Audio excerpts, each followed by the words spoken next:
My mother died when I was 14 years old. I think ultimately that was when everything as it relates to leadership started for me. It really started with my mother moving to Boston from Haiti. We had a very interesting relationship. My mother was very abusive. It was very, very traumatizing as a young boy to be going through that in elementary school and early middle school. I mean, she tried to take my life at one point. Her death when I was 14 years old felt like freedom. At the age of 14, mom dies. I have to move in with my aunt and uncle. My aunt plays no games.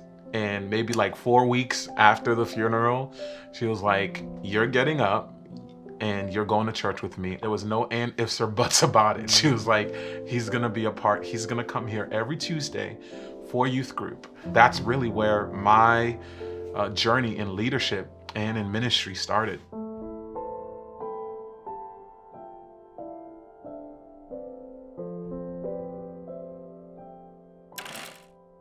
Anytime I started to let go of what was happening all around me, whether it be school, whether it be my relationship, whether it be the bitterness I had with my mother, and I just started to dive into worship, I would feel something so electric. I would feel something so powerful.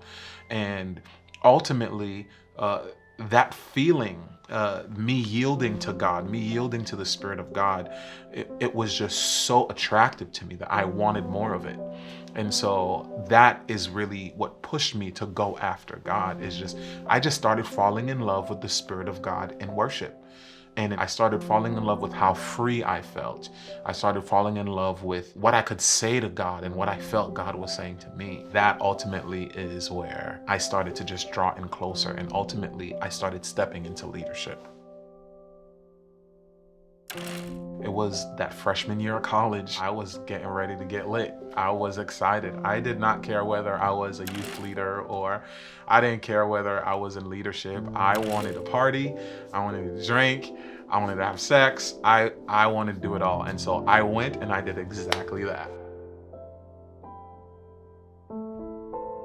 I didn't have the necessary tools that I really needed, the standard of leadership that I should have. I didn't have it. I didn't have the principles. I didn't have the heart or even the willingness at that point. My wife and I, freshman year of college, 18, 19 years old, we ended up having sex. Ultimately, that changed everything for us because we were leaders. But it was like, that was the step that was like, yo, we actually are doing this. Something just shifted inside both of us. It was like night and day. That led me to a space like, who am I? What is going on? Like, I just lost my wife because of the life that I was living, the life that I walked us into.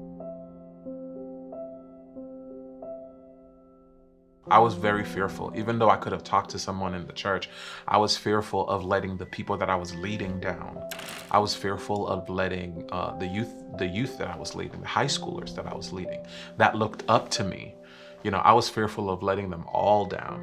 And so it was better for me to work it out on my own, work it out in prayer without letting anybody know, than to kind of go and seek help. And I think that's something a lot of leaders deal with. It's just that there's so many people that are counting on you. It's better for you to hold everything in than to actually get the help that can actually help you grow.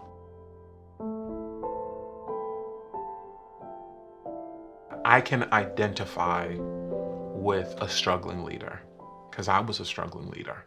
I can identify with the leader that feels like they make 1,000 mistakes every day. I've gotten sat down. I've gotten told you can't lead anymore. I've been the leader that was having sex. I've been the leader that was dealing with addiction. I've been the leader that was, dealing with temptation. I've been the leader that was stealing. I've been the leader that has made so many mistakes, over budgeting. I've been the leader that was disobedient and dishonorable. There is no perfect leader. However, I really believe that those of us that are called into ministry, those of us that are called into leadership, there are principles and standards that will allow us to be more successful, where our mistakes don't have to define us. Our mistakes can actually allow us to learn and grow and bring up the next generation.